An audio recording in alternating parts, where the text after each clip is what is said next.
Bismillahirrahmanirrahim. Alhamdulillahirabbil alamin. Wassalatu wassalamu ala Rasulillah wa ala alihi wa sahbihi ajma'in. Qala rabbi shrah li sadri wa yassir li amri wahlul 'uqdatam min lisani yafqahu qawli. Allahumma iftah lana qulubana fi talabil ilmi warzuqna ikhlasu fihi wal amalu bihi wan nashru bihi hatta ya'tiyana al yaqin, amin ya rabbal alamin. Amma ba'du. Alhamdulillah, syukur dan puji dipanjatkan ke hadrat Allah Subhanahu wa taala. Dengan izin, ketentuan dan kasih sayang Allah, dapatlah sama-sama kita bertemu pada malam yang berbahagia ini di Masjid Al-Ihsan Kampung Sungai Serai, Hulu Langat. Terima kasih saya ucapkan pada seluruh ahli jawatan kuasa masjid, tuan imam dan seterusnya, pada para alim ulama, asatizah, tuan-tuan guru, tuan-tuan haji, puan-puan hajah, muslimin, muslimat, ibu ayah, adik-adik, anak-anak, moga-moga semuanya dirahmati Allah sekalian. Alhamdulillah, malam ini sebagaimana yang telah disebutkan tadi, Uncle Sam, mana Uncle Sam banyak? Uncle Sam kita, terima kasih banyak. Perancangan Allah itu adalah yang terbaik. Sungguh pun sebelum ini banner ataupun war-war yang saya akan turun ke sini telah pun dinaikkan, tapi akhirnya ditenggelami banjir. Bukan setakat banner tenggelam banjir, dengan masjid sekali. Dan masjid ini pun sebelum tu pun dah ditenggelami banjir sudah. Namun kali ini lebih dahsyat lagi ya. Apapun kita nak sama-sama nak mengajak pada seluruh masyarakat yang ada di sini dan juga yang menonton pada waktu ini, tiap kali musibah yang melanda, tak kiralah rumah kita, lebih-lebih lagi rumah Allah, janganlah kita lupa untuk membacakan inna lillahi wa inna ilaihi raji'un. Allahumma ajurni fi musibati wa akhlif li khairan minha. Doa yang diajar oleh Nabi sallallahu alaihi wasallam, yang mana doa yang juga diriwayatkan oleh Ummu Salamah radhiyallahu anha, doa ketika ditimpa musibah atau doa kehilangan sesuatu yang amat disayang, dan agar doa itu Allah ganti dengan yang lebih baik daripada yang musnah, yang hilang, yang rosak. Wa akhlifli khairan minha. Ummu Salamah ni dia ada suami dia, namun takdir Allah suami dia meninggal dunia. Dan dalam kesedihan itu, sebagaimana sedihnya kita masjid dibanjiri dengan bukan setakat air lagi dah, dengan lumpur lagi, tapi Allah ganti dengan yang lebih baik. Ummu Salamah, suami kesayangannya meninggal, Allah ganti dengan Nabi sallallahu alaihi wasallam menjadi suaminya. Maknanya Nabi kan jauh lebih hebat daripada mana-mana lelaki yang ada atas dunia ni. Maka moga-moga kalau tak sama pun lebih kurang lah nasib masjid kita ini, Allah gantikan dengan yang lebih baik. Barangkali dapat tapak yang lebih luas lagi, akan dibangunkan suatu tapak yang lebih besar lagi selepas ni, insya-Allah. Amin. Dengan kata mesyuarat tak lama tu, amin. Insya-Allah lah tu, doa lah kan. Doa-doa juga, sumbangan jangan pernah lesu. Sama-sama kita sokong dan kita berilah apa sumbangan, sumbang saran, idea, wang ringgit, apa yang seboleh yang mampu kita, insya-Allah. Muslimin muslimat yang dirahmati Allah sekalian, malam ini dengan tajuk yang telah diberikan pada saya, iaitu pengorbanan dalam hijrah. Ke hijrah dalam pengorbanan. Balik gua rasa mana pengorbanan dalam hijrah. Amboi, mana tadi ya tajuk saya pun bertukar-tukar dah saya. Oh ya, pengorbanan dalam hijrah. Dalam Quran Allah Subhanahu wa taala ada berfirman, iaitu kata Allah, a'udzubillahi minasyaitonirrajim, alladzina amanu wa hajaru wa jahadu fi sabilillah bi amwalihim wa anfusihim a'zamu darajatan 'indallah wa ulaika humul faizun. Sadaqallahul azim. Kata Allah, surah At-Taubah ayat ayat 20 kalau tak silap, nanti semak balik.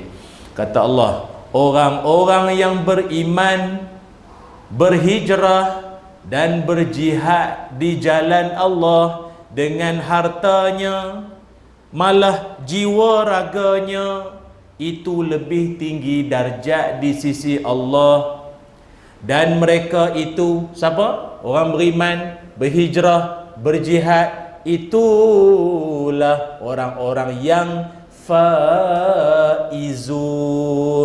Faiz, apa makna faiz? Faizun ataupun fawaz, atau yang sama kata dasar dengannya, berjaya. Rupanya di sisi Allah, Allah menobatkan yang kata orang berjaya itu siapa? Ada orang beranggapan yang jaya itu kalau di IPT bangkali dia dapat 4 flat, atau lagi cerdik 4.1 flat. Oh, tu terlajak cerdik tu, terlajak pandai. Atau kalau dia belajar sekolah agama dapat mumtaz, jayyidan, jayyid, lebih kurang lah. Kalau cukup-cukup makan namanya makbul. Makbul, luluh lah, boleh lah balik Malaysia, boleh lah. Orang panggil ustaz juga. Tak mumtaz pun makbul. Ustaz juga. Ustaz dulu belajar Mesir dapat apa? Makbul. Maknanya doa ustaz makbul lah. Lebih kurang lah. Dia tak mau cakap dia tak mumtaz, cakap bila makbul. Makbul. Dia tahap paling tinggi namanya mumtaz. Itu memang A+ tu, mumtaz.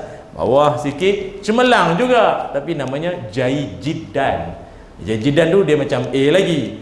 Bawah lagi dia panggil jayyid. Kalau dah jayyid tu maknanya lagi bawah sikit lah. Bawah pada jayyid namanya makbul. Makbul ni apa B tolak ke C? Macam tu lah, memang bawah sikit lah. Tapi bawah lagi rasib. Nah tu gagal. Dan ada lagi bawah lagi rasib jidan pun ada agak.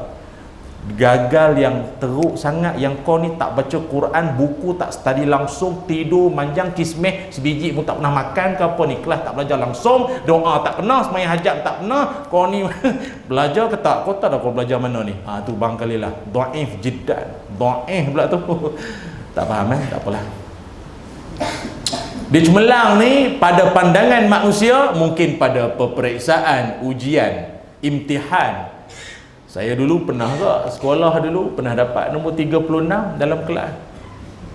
Ayah tanya, habis jiran dah riuh, anak semua dah bagi tahu nombor 2, nombor 3, nombor 10, nombor 8, nombor 7 dalam kelas. Ailah, senyap kan. Biasalah kalau cemerlang kan riuh.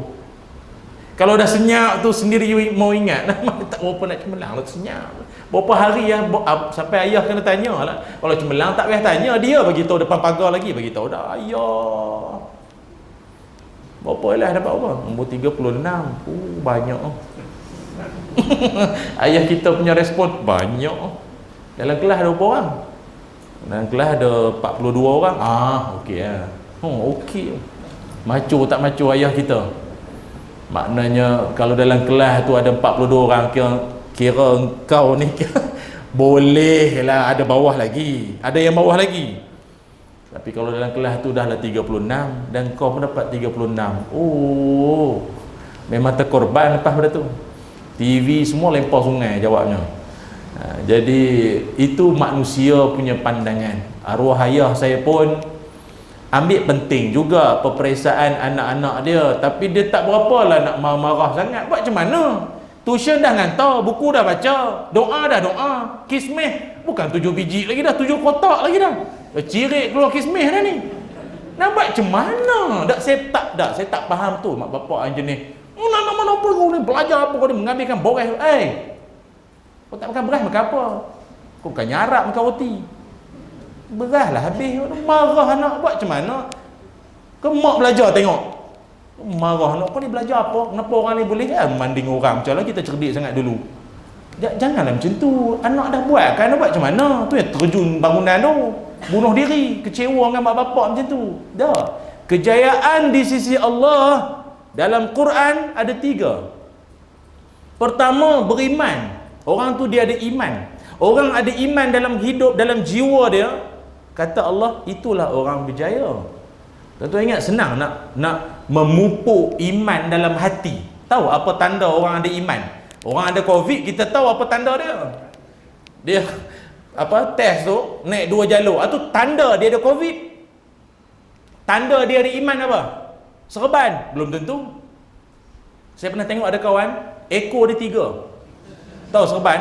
Adik-adik saya nampak ada yang 2 cabang. 3 tu, macam mana dia buat saya tak tahu. Dia selit sini dia, 3. Ui. Saya tengok dia iman lah Ustaz, dia beriman betul lah. Ustaz, kita Ustaz ni, dia punya cabang sampai 3. Itu belum tentu lah. Belum tentu.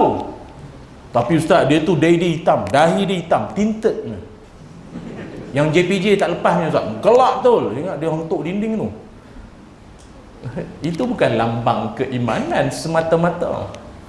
Dia punya biji tasbih dia besar bola golf lah Ustaz. Subhanallah, subhanallah, subhanallah. Itu bukan lambang keimanan. Apa lambang keimanan seseorang? Salah satunya, la imana liman la amanata lahu. Tak ada iman orang yang tak ada sifat amanah. Sembang pasal iman, duit masjid pun curi, selipar orang pun ambil,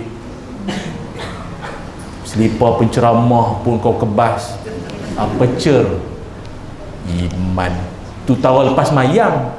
Kau tak semayang, kau tak main masjid lagi lah. Tahu semayang pun curi. Ya Allah, tu saya sebut orang ada iman ni, itulah tanda dia ada sifat amanah.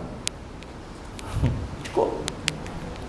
Yang lagi best lagi, ada orang dah lah dia buat benda tak elok, tak mengaku salah pula tu. Adalah tuan-tuan di Malaysia ni, bukannya jauh pun, ada satu masjid tu, duit masjid short ribuan ringgit, dan dia orang syak yang buat kerja tu tak pengerusi bendahari. Tapi dia orang malas nak tuduh, tapi bukti tu ada. Lah sampai ke muncaknya, dah naik ke balai lah semua, panjang cerita sikit lah, baru mengaku bendahari rupa pakat dengan pengerusi, ambil duit masjid. Tahu tak duit masjid yang dia ambil dalam lingkungan ribuan ringgit tu dia buat apa? Yang dia tak nak mengaku sangat, tahu apa? Dia pergi umrah.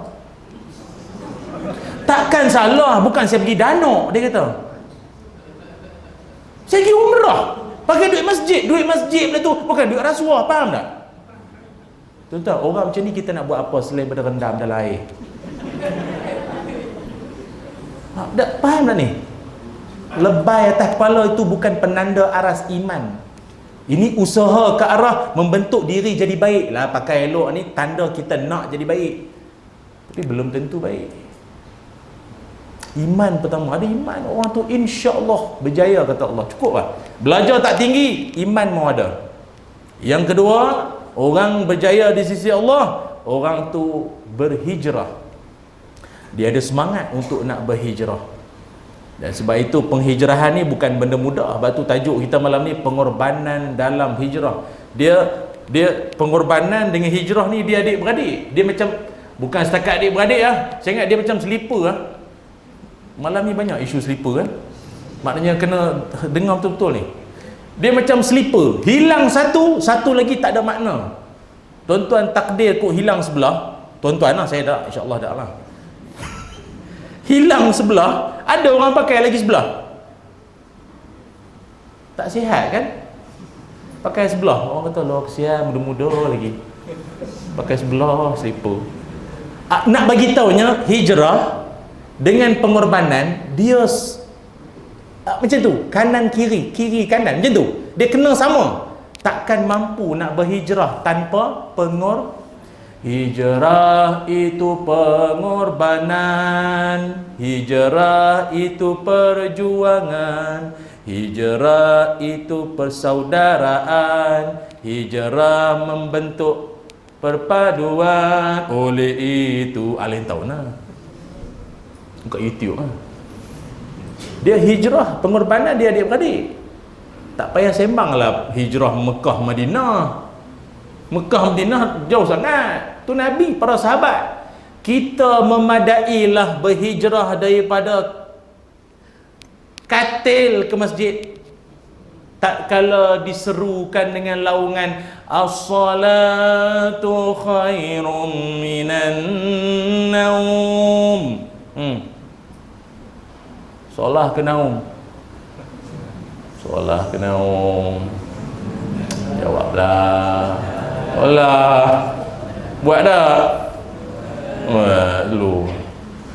Solah ke naum, dia kalau ditanya apa makna pengorbanan, kalau rangkuman ayat tadi hujungnya iman, hijrah, hujung tadi apa?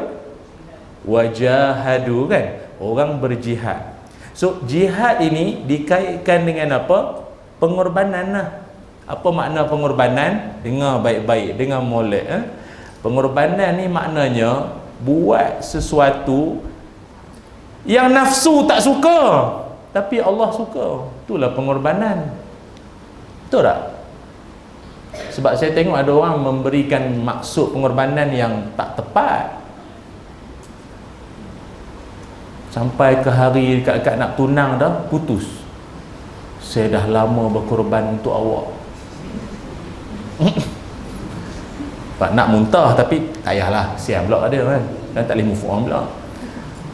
Pengorbanan yang sejati adalah mengutamakan perintah Allah, mengenepikan kehendak diri atau nafsu. Tu pengorbanan. Macam laungan azan tadi kan, as-salatu khairum minan naum. Yang Allah suka apa? Solah ke naum? Solah. Yang nafsu suka naum, turu. Tidur. Alon-alon kelakon turu. Semangat opok urung Suka tidur lah. Nafsu saja lek lu baru azan belum qomat. Allahu akbar asyhadu la ilaha illallah. Tak boleh. Baru qomat belum sembahyang ni. Allahu akbar. Sembahyang dah. Pagi Jumaat sujud sejadah.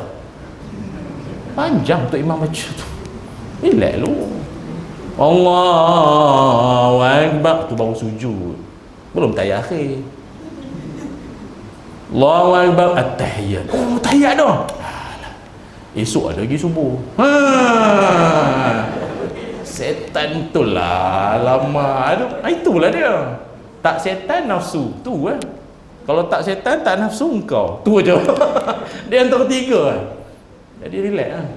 Kehidupan kita ni rupanya, kalau yang diertikan dengan pengorbanan, itu maknanya mengutamakan apa yang Allah suka berbanding kehendak nafsu. Tu saja. Bila diserukan, tuan-tuan semua, tahun ni kita punya korban satu bahagian RM750. RM750 untuk satu bahagian. Contohlah, 750 satu bahagian. Yang Allah suka 750 tu lah. Yang nafsu suka simpan long. Musim Covid kot, hari tu dah banjir, takkanlah Allah tak faham. Dia buat Tuhan tu bercapak saudara dah. Takkanlah Tuhan tak faham, hari tu rumah baru hanyut, takkanlah 750 mau kira. Lamsam sudahlah, sap-sap soy mah. Jangan. Itulah namanya pengorbanan. Mengutamakan yang Allah nak berbanding apa nafsu nak. Dalam konteks kita di masjid rumah Allah ini, antara saf depan dengan saf paling belakang, mana Allah paling suka? Bagi muslimin, orang muslimin yang laki-laki paling afdal saf paling hadapan. Bagi perempuan afdal saf paling belakang. Jadi hak jenis suka belakang-belakang ni biasa perempuan. Biasanya lah. Atau yang sepatutnya perempuan. Kan? Tapi saya tengok hari ni masjid semua suka saf depan lah. Tak ada yang suka belakang-belakang sangat. Tu kena ingat tu. Jadi tak payahlah cerita jauh-jauh sangat. Oh hijrah. Marilah berhijrah. Daripada rumah atau dari TBS. Tahu TBS? Bukan terminal bersepadu naik bas tu. Tilam bantal selimut, TBS. Ke masjid. Oh ini beria angkat spanduk. Oh hijrah membangun Islam. Masjid tak mari pun. Masjid tak main lu sembang. Sembang tak pun dah main masjid bagus, suka pula sah belakang. Berhijrah ke sah depan tu bila? Dah 44 hijrah dah ni. Daripada 1400 tahun dulu duduk gitu, duduk belakang, tak mari-mari ke depan. Bila nak hijrah? Biasalah, dalam penghijrahan kan pengorbanan. Apa pengorbanan? Menadah telinga, cakap-cakap belakang. Biasa kita kan duduk belakang, ahlu tiang. Tahu ahlu tiang?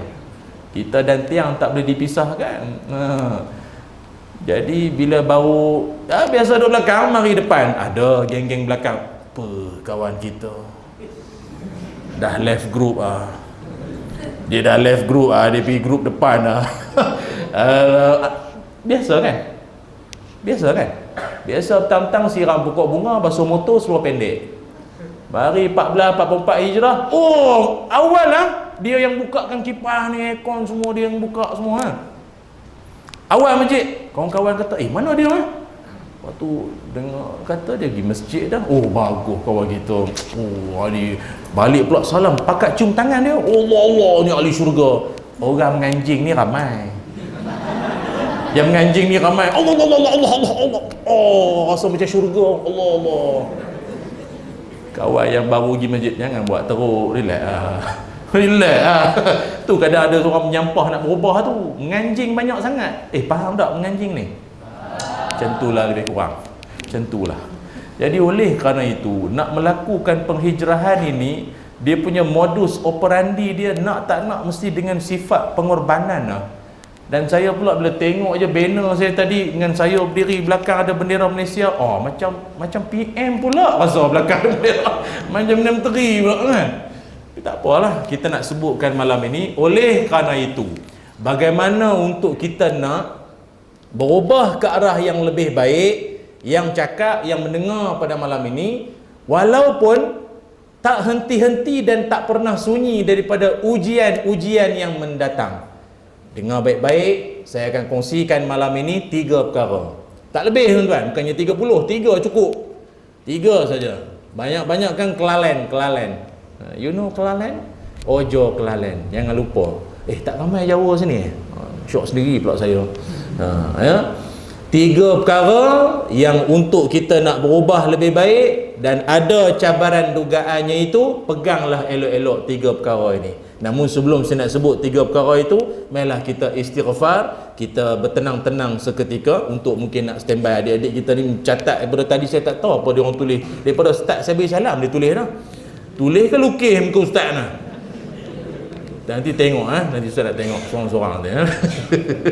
Boleh? Astaghfirullah Rabbal baraya, astaghfirullah khataya, astaghfirullah Rabbal baraya, astaghfirullah minal khataya, Rabbi zidni ilman nafi'an wa wafiqli amalan maqbulan wa wahabli rizqan wasi'an وتوب علي توبة نصوحا وتوب علي توبة نصوحا أستغفر الله رب البرايا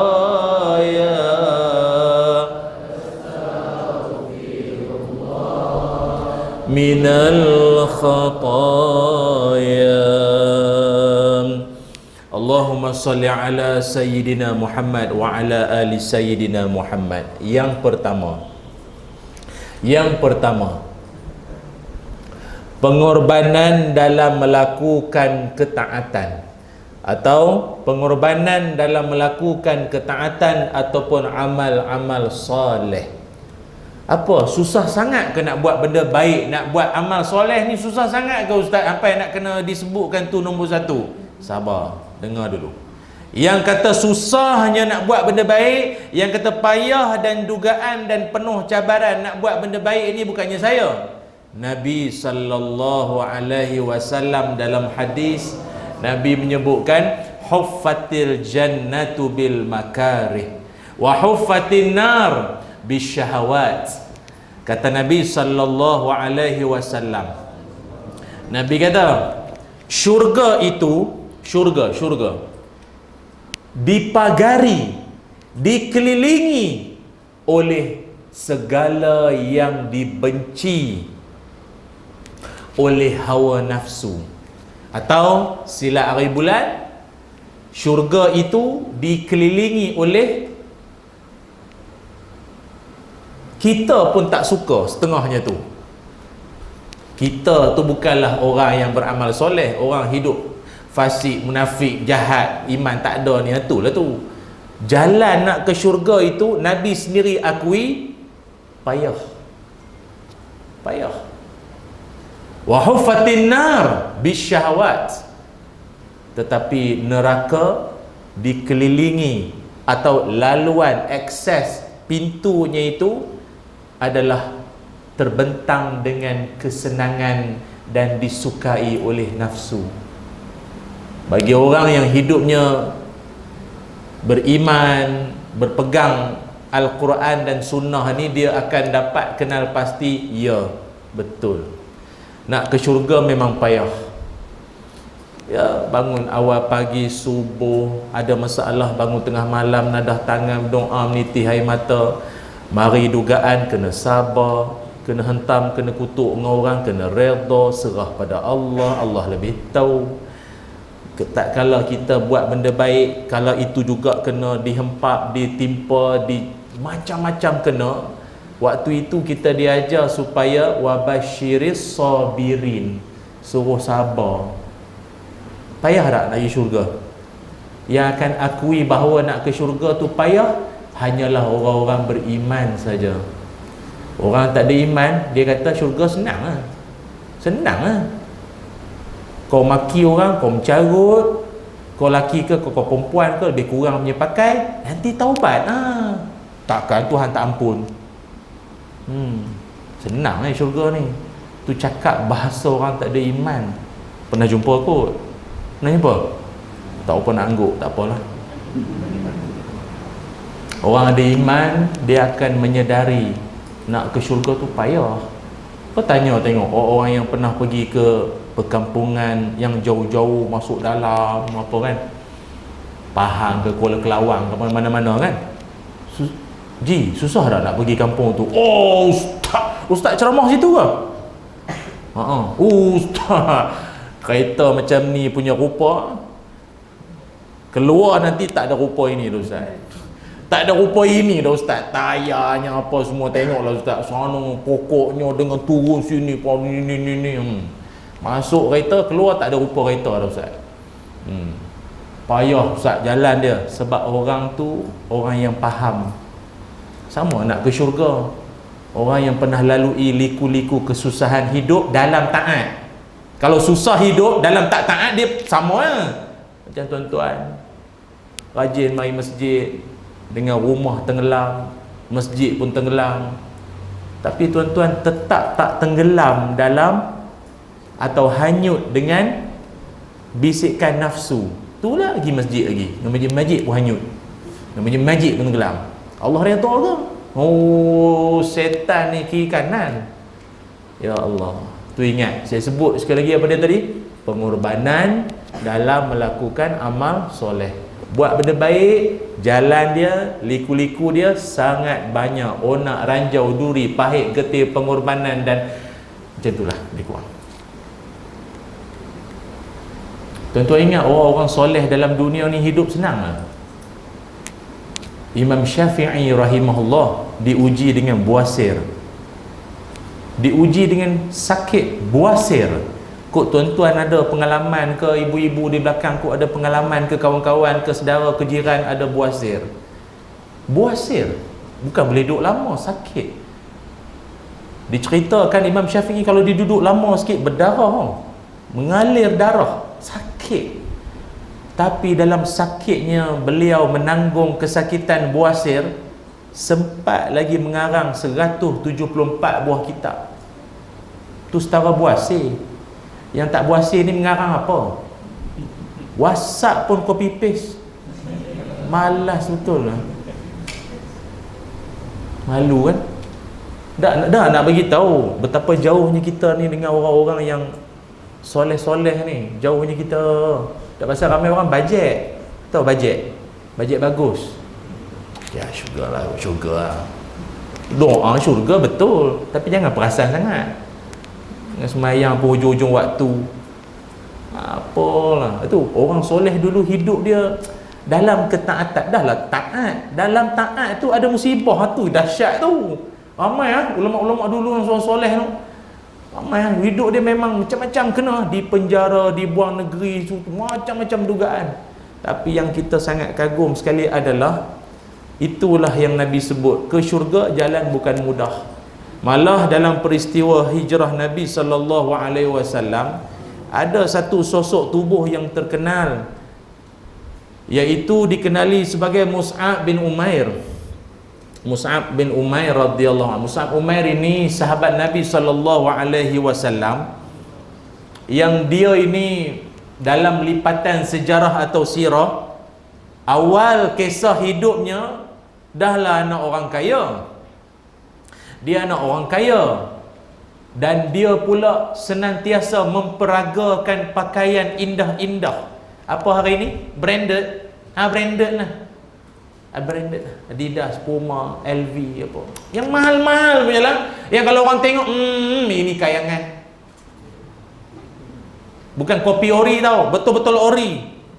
Bukan main kopi ori punya barang, betul ori punya lah. Tak main tiruan Abibas. Tak ada punya. Dia memang branded punya barang. Dia orang kaya, bujang, dan lagi tak tahan, handsome, ganteng. Nak bagi contoh siapa dalam masjid ni? Ramai. Jangan kata yang depan ni. Depan ni biasa je. Cuma pernah lah disamakan dengan Kaya Bahar lah. Astaghfirullah. Dia handsome lah. Dia memang handsome. Handsome, kaya, anak orang kaya. Apa lagi mau? Lalu mana-mana jalan anak darah ni piwik lah. Kita dah lah tak apa handsome, letih mengayat pick up line. Tu pun belum sangkut. Tu pun tak sangkut. Kat 3 muka karang pick up line tak sangkut lagi. Dia tak payah, dia lalu dengan wangi. Berbatu orang. Oh, ini mesti Mus'ab baru lalu. Wangian dia dahsyat. Kita dah lah wangi pun calik yang masjid punya. Masjid punya wakaf malaikat subuh apa tu kan. Masjid punya lah. Tu pun ambil buah poket. Tak malu curi. Dia wangi, kaya, handsome. Tapi bila dia memeluk Islam, hijrah dengan Nabi ke Madinah, tahu kan riwayat akhir hidup dia jadi apa? Dia wafat, gugur, meninggal dunia, syahid sebagai seorang yang kain kapan pun tak cukup. Kain kapan tak cukup. Tutup kepala nampak kaki, tutup kaki nampak kepala. Tak cukup. Mana mungkin orang yang kaya tak ada duit 1 sen sikit nak beli, tak, nak menunjukkan bahawa dia adalah orang yang dicontohkan Allah sebagai jahadu fi sabilillah bi amwalihim wa anfusihim a'zamu darajatan. Dialah contoh orang yang dia korbankan harta dia, jiwa dia, harta, jiwa semua untuk Islam. Kita kalau tak sampai ke tahap itu sekalipun, ambil semangat jadi ya. Kan? Nampak tabung lalu. Ada tabung lalu malam ni. Ni alalang sebut ni, sedap ni. Tak ada tak lalu lah. Kena pergi sendiri. Oh okeylah. Masuklah duit. Mana semampu tuan-tuan, bagi seadanya. Ya Allah, aku nak perang tak mampu. Dengan cimanih, dengan darah tinggi, dengan kolesterol. Nak lawan Israel pun, Zionis pun mari. Oh tak apalah pakcik, balik dululah. Minum teh tarik dululah. Dengan cimanih, kaki kena potong, nak lawan aku tak apalah. Balik berzikir lah. Tak apa, kita tak mampu jihad cara itu, jihad pakai duit. Sumbangan kita itu jangan lupa. Boleh tuan-tuan? Aduh, sedap kalau tabung lalu ni. Tak lalu pula, tak apalah. Tuan-tuan yang dirahmati Allah, itu yang pertama. Maknanya pengorbanan dalam melakukan kebaikan dan ketaatan. Ni adik-adik ni pun sama ni. Adik-adik dalam menghafal Quran ni, dalam muda pula tu, ini banyak dugaan dalam hidup. Hidup orang yang menuntut ilmu ini, lagi-lagi ilmu yang dituntutnya pula ilmu agama. Dalam hadis Nabi SAW sebut, salah satu golongan Allah haramkan dia daripada cium bau syurga. Dia kalau syurga tu bau pun dah tak boleh dicium, masuk apatah lagi. Sendiri mau ingatlah, cium tu 70,000 tahun perjalanan pun dah boleh bau lah. Kan macam kita kan, deria bau kita akan paling sangat function, terasa sangat hebat bila Ramadan kan. Pukul 1 tengah hari, ni masak kurma ni, ni kari ni, ni ada yang tak puasa ni, kau punya hidung kuat betul, kuat betul kan, hebat sangat ni. Lagi-lagi pergi bazar daripada jauh dah, ni ayam bakar ni, ayam panggang ni, pergi dekat sekali orang bakar tayar, la ilaha illallah, engkau punyalah lapar tak sahur, mesti tak sahur, tayar kata ayam. Bayangkanlah, rupanya syurga nanti ada orang, dak syurga tu jauh dah boleh bau tau, jauh tak jauh, Allah haramkan dari cium. Habis kita kan lalu kedai biskut apa, Famous Amos ke apa tu, kedai biskut yang kan dia kata apa, free smell. Mesti tak tahu ni tuan-tuan, makan biskut timbang ke apa ni, Famous Amos tu biskut yang wangi tu, dia tulis tu free smell, maknanya bau free, tak payah bayar. Ada kedai tadi bau kan, sini RM1 tu bau sebelah hidung, sebelah lagi RM2. Syurga bau pun Allah tak bagi tau. Kita ada orang buat perangai macam tu tau, dia masuk kedai apa, Guardian lah apa, dia cek tester, dia bukan nak beli pun, nak beli mahal, aku ambil yang tester lah, cek. Pernah buat dah? Kenapa kuat sangat giling? Saya tak suruh mengaku pun, ke terasa Allah Ta'ala haramkan, free pun tak boleh, syurga tak boleh. Siapa? Seorang yang menuntut ilmu, lagi-lagi yang ilmu yang dituntut tu pula ilmu yang sepatutnya diniatkan kerana Allah, ilmu agama, tetapi dia niatkan kerana dunia, kerana keduniaan, maka orang ini diharamkan Allah daripada cium syurga. Yang memang tu, tuan-tuan adik-adik yang menuntut ilmu ni, jangan duk niat-niat macam-macam. Kalau belajar agama ngapal Quran kau jadi hafiz nantilah, mesti orang panggil jadi imam, ceramah, lepas tu mesti ramai perempuan-perempuan minat. Ustaz esoknya baby face, baby shark, Ustaz masuk TV kan? Peminat ramai, nak saya nakkan itu haram bau syurga. Yang memang tu kadang kita pelik juga, pasal Nabi ni tegas sangat, ataupun agama tegas sangat sampai niat pun nak kena jaga. Ya, orang belajar agama ni risiko tak ikhlas tu ramai. Dia kalau belajar ilmu repair basikal, kau ikhlas tak ikhlas pun memang itu ilmu dunia pun, ke akhirat nanti bawa basikal lagi. Dia agama ni sebab ilmu yang merangkumi dunia dan akhirat. Salah niat je dik belajar agama menghafal Quran ni kerana siapa? Ke mak bapak suruh masuk kata Quran, okey lah. Niat, hati-hati dah. Sebab itu dalam belajar agama menghafal Quran ni, dugaan dia cukuplah banyak. Lagi-lagi adik-adik anak-anak duduk di musim di zaman penuh ledakan teknologi maklumat media sosial yang macam-macam ni. Zaman kami, kami macam tua sangat kita ni.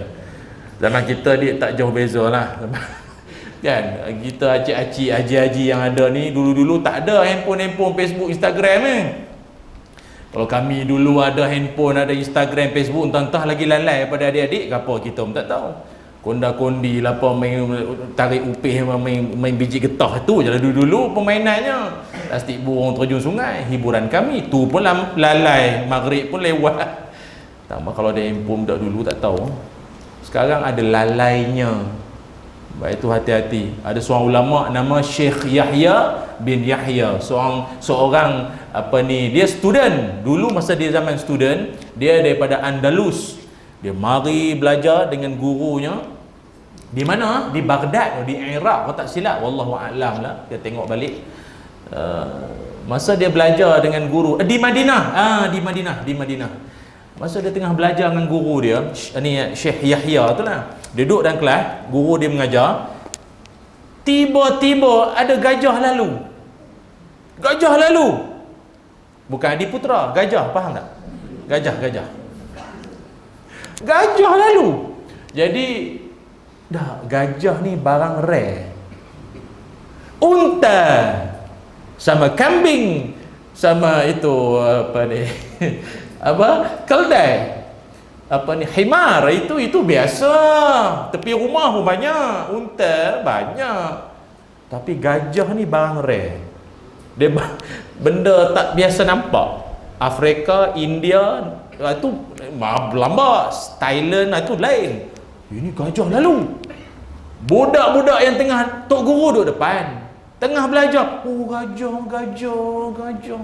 Pakat nengok Maaf, kalau budak hari ni kalau sebut gajah tak heran sangat. YouTube pun ada.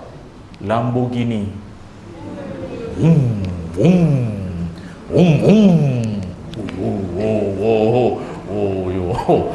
Aku kalau dapat lambang pun cukup. Tak dapat kereta, aku dapat lambang pun cukup. Kan? Penutup minyak pun cukup. Aku dapat kopak dia penutup minyak. Kan? Dia sesuai dengan zaman lah. Dalam ramai-ramai yang menerpa tengok gajah, ada seorang je tak tengok. Namanya Syekh Yahya tu. Tok guru dia kata, semua pergi tengok gajah, awak tak teringin ke? Andalus mana ada gajah? Tak teringin pergi tengok? Dia kata, Tuan Syekh, Tuan Guru, saya datang dari kampung bukan kerana gajah. Saya datang kerana ilmu. Itu saja. Boleh macam tu? Try buat lah dek. Sekali motor besar, bum. Kawan-kawan semua, wah. Kita duduk steady. Tok guru tanya, ustaz tanya, tak boleh tengok motor tu. Saya datang bukan kerana motor. Sebab bapak saya pun hantar pakai motor. Jadi motor tu biasa saja. Kan? Tu ingat. Buat benda baik, ketaatan ini dugaan kiri kanan cukup banyak. Okey, tu yang pertama. Tak tahu kenapa buat benda jahat ni macam mudah. Saya sebut benda ni ceramah dengan tak apalah, satu NGO lah. Satu NGO persatuan ni. Dia orang kata betul. Dalam banyak-banyak yang ustaz cakap, saya setuju amat yang itu. Sangat setuju. Yang lain pun setuju, yang tu paling setuju. Jahat, laluan dia mudah. Benda jahat, benda tak elok, benda haram, laluan dia mudah. Nak buat benda baik ni, ya Allah, naik turun pejabat, proposal ditolak ni, kertas cadangan kena tolak. Apa payahnya nak buat benda baik ni, ya Allah. Kan? Nabi buat benda jahat. Geng-geng tu cerita, dia kata banyak orang yang menikah cara halal ni bertahun nak dapat anak, 10, 12, 15 tahun menikah cara halal. Ada setengah bertahun nak dapat anak. Apa tengok yang haram ni? Dalam tanda, celah pokok getah, tepi sungai. Kan payah tu, susah tu. Dan maaf, bahasa orang kahwin lah, orang kata sekali ya. Jadi faham kot bawa budak bawah umur ramai ni, payah kan. Tak faham kot dia sekali ya. Jadi lekat pula tu. Haram senang. Tapi kalau nak buat yang elok, benda baik ni, itu di situlah ujiannya. Tu saya sebut banyak kali ni. Pengorbanan dalam hijrah. Nak jadi baik, Modal dia kena ada pengorbanan. So pengorbanan dia bermula yang pertama tadi apa? Apa dia? Pengorbanan dalam ketaatan satu. Yang kedua, dah masuk isyak. Azan dulu kot. Azan dulu. Ke macam mana? Terpulang. Saya ikut je. Macam mana? Azan ke sambung? Azan dulu. Ha? Esok azan. Oh terus. Ingat bunyi je. Esok azan. Oh jangan. Esok azannya. Okey.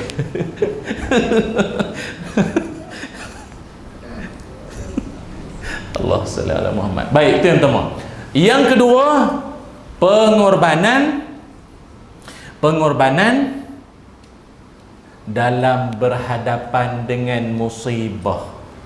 Pengorbanan dalam berhadapan dengan musibah atau kesukaran hidup.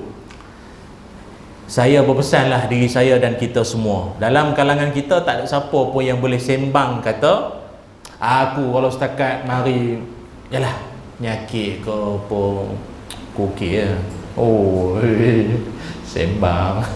Jangan. Sebab dalam Quran pesanan untuk jangan sembang sangat ni bukan saya sebut. Kata Allah dalam Quran surah Al-Ankabut adik. Ahasiban nasu an yutraku an yaqulu amanna wa hum la yuftanun. Jangan kamu mengira-ngira menganggap bahawa kamu ni dah cukup beriman sedangkan kamu belum lagi diuji. Yuftanun ya, yuftanun tu fi'il mudhari'. Orang belajar bahasa Arab ni benda yang fi'il mudhari' apa? Kalau orang putih grammar tu past tense yang lepas akan datang apa? Present tense. Future ambil lah semua sikit. Future dengan present lah, macam tu lah lebih kurang. Yang akan datang. Allah nak bagi tahu, kau jangan perasan beriman sangat. Kau ni memang insya-Allah nak kuat nak jangan sembang sangat. Pasal dugaan yang akan datang kau tak kena lagi. Tu maksudnya. Okey? Dugaan yang kau dah kena, tak apalah kau nak sembang. Kau dah kena. Oh saya dulu jatuh lemah berapa kali. Okey, tu kau dah kena, boleh sembang. Benda yang kau sendiri belum kena, kau jangan cakap. Tak faham orang hulu langat, orang Seri Muda. Apa susah sangat? Bawa bertenang. Kau belum kena. Betul tak? Itu Allah nak beritahu kat kita. Relax. Kau jangan mulut jangan laju sangat. Kau belum kena lagi. Ahsibanna su'an yutraku an yaqulu amanna wa hum la yuftanu. Ayat tu memang tuan-tuanku ada anak-anak belajar bahasa Arab boleh sebab dengan ayat tu. Seolah-olah Allah Taala ni nak sembang tengah macam tu. Macam orang yang datang menasihat kita, jangan nak ni macam tu. Okey, baru faham. Tapi sebab tak faham kan, baca sampai menguat tu jelah. Ayat Quran tu lah. Apa dia kita sebut? Pengorbanan dalam berhadapan dengan musibah. Dan rupanya siapa-siapa pun diuji dengan musibah, kepayahan, dugaan hidup ini, itu bukan satu penghinaan dari Allah. Untung daerah lain yang kena hulu langat paling teruk kali, yang di kampung Sungai Serai ni kena paling teruk. Agak Tuhan tak pandang kot kita ni apa. Jangan macam tu. Kadang ada orang dia terlalu low self esteem sangat, dia Tuhan tak sayang tu dah, semayang selama ni pun tak guna, nampak. Tarawih orang ni buat 8, kami je buat 20, 36 rakaat kadang tu. Tak ada moral pun, semangat buat, kena juga banjir. Jangan macam tu, apa lemah semangatnya tu sangat. Apa nama syaitan tu? Syaitan ni kan dia ada portfolio. Macam syaitan yang kacau orang untuk was-was dalam sembahyang kan namanya khanzib. Ada kata khanzab. Tak apalah, lebih kurang lah. Apa nama dia? Tabr. Tabr kalau tak silap nama syaitan tu. Tabr ini portfolio syaitan yang mana-mana orang yang ditimpa musibah. Tabr ini akan memainkan peranan. Itulah pergi masjid lagi, kan dah hilang slipper. Kalau slipper tu duduk di rumah elok-elok, tak hilang. Betul juga, ada betul juga. Habis kau dengan setan lebih kurang. Cubalah hati tu, tak apa, Allah bagi banyak kot. Minggu lepas baru naik pangkat, bulan depan dapat kunci masuk rumah baru, tahun depan anak seorang nak nikah lagi, banyak nikmat. Ambil slipper baru. 3 kali ni isu slipper ni. Ada makna ni, ada makna. Tak tahu makna apa. So apa dia? Musibah. Tapi sikit sebanyak kata para ulama apa? Allahumma salli ala Muhammad. Syekh Ibnu Athaillah As-Sakandari kan, dia kata apa?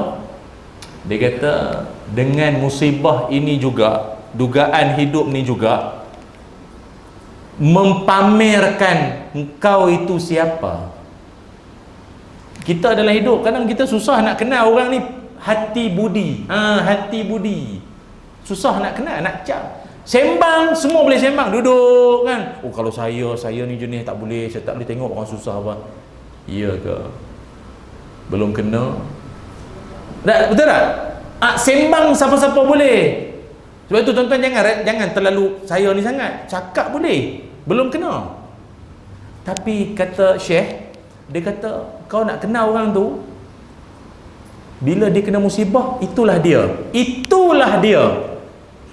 Maaflah orang putih kata the true colour, warna sebenar dia, perangai sebenar dia. Kan? Bila mari je banjir, contoh banjir lah paling senang kan nampak. Bila mari je banjir, kita nampak ada orang dia pulun tolong orang, beria tolong orang, sampai orang yang ditolong tu cakap, "Kak, rumah akak pun tenggelam, yang sibuk tolong saya ni buat apa?" Betul tak? Di situ Allah nak tunjuk siapa di kalangan kita yang perangai sebenar dia. Itulah dia. Itulah dia. Ada tak perangai macam tu dalam kampung kita? Tak, rumah dia pun tak settle lagi, rumah dia tak selesai lagi. Water jet tu dah pusing dah tak balik-balik dah water jet tu. Dah siapa guna, tak pulang-pulang balik dah. Tapi dia kata tak apalah, memang buat macam mana ramai susah. Dia sanggup utamakan orang tu. Dah lah dia pun susah. Dan ketika itulah Allah nak tunjuk dalam susah-susah ni siapa yang paling penting diri. Mari NGO bantuan sampai, tanya makcik macam mana? Tak ada apa. Berapa hari dah akan tak mau je. Kami bagi ni nak beras, tak mau, nak roti yang ada jam sikit, roti batu air kotak sikit, kotak yang lychee lah, yang lychee sikit. Kalau banyak pula. Rupanya ini saya tak kata hulangan, ni saya cerita tragedi banjir secara umum. Saya tak sebut negeri mana. Kawan-kawan kita NGO ramai, semua sampai ke telinga ni. Ada satu rumah ditenggelami banjir, samalah rumah kampung semua kena. Tanya makcik orang, dia kata tak ada apa sama. Rupa di belakang rumah makcik tu beras tu menimbun tinggi, makanan roti segala jenis dah, nak dah kulat dah roti tu pun. Dah dia pun berapa orang je rumah dia. Tapi bila orang sampai je, ayat dia tak ada apa. Habis kalau dia kata dia dah ada, orang tak bagi kan. Awak tu dah lah tak sedar diri kena musibah, kenapa menipu? Kenapa musibah tu tak menginsafkan ke? Kenapa tak berubah? Kalau tengah tak diuji tak berubah, lain cerita. Sedang diturunkan musibah untuk sedar, insaf, nipu lagi, nimbun belakang. Sungguh pun kalau dah ada, pelawarlah ke rumah orang lain. Tak apa, makcik dah ada dah sikit-sikit dah. Bukan makan banyak, makcik ni bukan makan beras sangat pun, banyak beras dah. Beras banyak dapat, tak apa ni. Rumah hujung tu langsung tak dapat apa. Dia banyak bantuan dapat rumah depan-depan. Rumah belakang-belakang kadang tak sampai. Maaf, kadang ada setengah tu yang besar-besar turun pun, yang depan, yang belakang-belakang tak tahu. Ada tak rumah yang belakang-belakang tak dapat kadang tu? Sampai belakang-belakang ada yang tak pergi pun, tak sampai pun. Ke kamera tak sampai. Kesian. Allah nak tunjuk. Pegang menyapu kat 2 jam, kamera sampai 20. awak ni datang nak tolong ke nak gambar? Tapi sekarang kan zamannya zaman itu dipanggil zaman poligam. Tahu zaman poligam? Politik gambar. Gambar akan berbicara, baiknya, bagusnya, bawah jabatan pun dia tolong. Tak apalah, sekeping gambar. Hanya Allah je yang tahu jauh dalam hati dia. Betul tak? Allah nak tengok, Allah nak uji. Dengan satu musibah saja engkau akan dapat lihat manusia punya watak-watak mereka. Saya kadang terang cakap, saya sebab kadang saya tengok, ya Allah, mulianya hati. Ada orang kadang dia susah tu tolong orang, dia pun dia Allah Ta'ala memang muliakan orang-orang macam ni. Dah lah dalam susah, musibah datang, semayang tak tinggal. Pusat pemindahan pun pusat pemindahan lah, semayang tak tinggal, solat. Saya dapat video dalam viral WhatsApp itu, banjir tepi ni banjir kilat yang KL tu kot kan, mana saya melupa kita banyak banjir sebenarnya. Banjir lah, dia boleh semayang tepi kereta dia, Allah bentang je dah semayang tepi. Maknanya banjir tak banjir, ketaatan pada Allah tak pernah lupa. Dah orang setengah kan boleh pakai ayat apa? Darurat. Oh tak semayang? Darurat. Nak semayang mana banjir, semayang mana. Semua mudah darurat. Ada orang Allah nak uji, tengok banjir ke, covid ke, bergempa alam ke, semayang tak pernah tinggal. Allah nak uji. Allah nak uji sebenarnya. Dan yang ketiga, orang yang nak berubah ke arah yang lebih baik, pengorbanan yang sangat diperlukan lagi juga adalah pengorbanan mendidik hawa nafsunya. Mendidik hawa nafsu. Dalam diri kita ini ada musuh. Dalam diri kita, jangan kata luar. Luar banyaklah musuh-musuh lain. Syaitan lah, Zionis lah, apa tu musuh dah. Dalam diri kita ada musuh. Tapi kata ulama, musuh ni musuh yang disayangi. Kerap kali permintaan dia dipenuhi. Tu namanya nafsu. Inna nafsa la ammaratun bisu. Nafsu ini gejolak keinginan dia adalah segala yang jahat-jahat. Dan sekali lagi saya nak sebut, bab-bab nafsu ni pun tak boleh sembang sangat. Kita tak boleh sembang sangat. Sebab setiap orang dia punya tahap apa nak kata tahap kenafsuan ke apa, tak kena pula bahasa Melayunya. Tahap gejolak nafsu orang ni tak sama.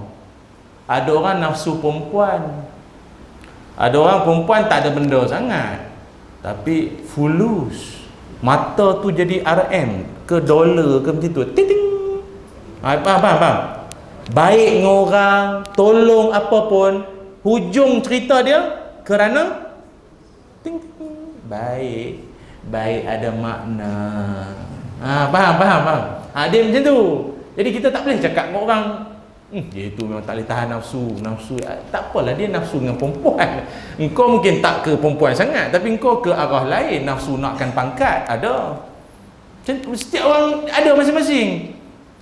Tapi secara umum Nabi SAW sebut dalam hadis, Nabi kata, ini saya bacakan sebahagian hujung lah hadisnya. Nabi kata, fattaqud dunya wattaqun nisa. Nabi kata, berhati-hatilah kamu dengan dunia dan berhati-hatilah kamu dengan perempuan.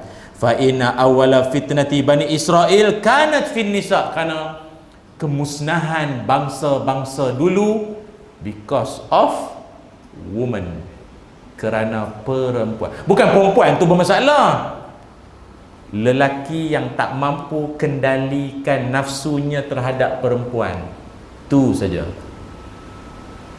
Jujur cakap, awak ni lebay ke Tok Imam ke Syekh Kiai ulama pesantren mana pun, dah namanya jantan lelaki, ori. Lelaki ori, faham tak? Ori. Memang cenderungnya perempuan.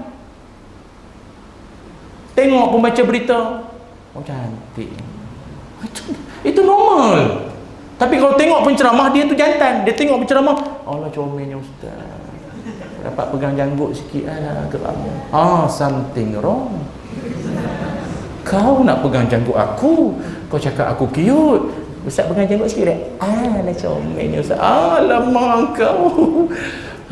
Seram. Seram. Tapi lelaki minat pada perempuan itu normal. Tapi saya kata apa tadi? Pengorbanan apa? Didik nafsu. Jangan buang nafsu. Ya Allah, hilangkanlah nafsu daripada diri kami. Jam. Pelawar makan tak nak. Mayang siang malam. Isteri kata, abang, mana? Akhirat. Allahu Akbar. Allahu Akbar. Abang, kita semua akan mati. Jam. Dapat jenis tentu habis. Jangan, nafsu itu perlu. Tapi mesti dididik, diasuh, diajar. Berhati-hati.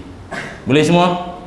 Wallahu alam. Cukuplah setakat ni sembang-sembang kita. Mudah-mudahan bermanfaat. Moga ada rezeki dan lain-lain kesempatan kita bersua lagi. Mohon maaf atas kekurangan saya. Terima kasih atas perhatian semua. Semoga Allah rezekikan kita taufik untuk beramal dengan segala yang kita dapat pada malam ini. Mudah-mudahan Allah bimbing kita insya-Allah.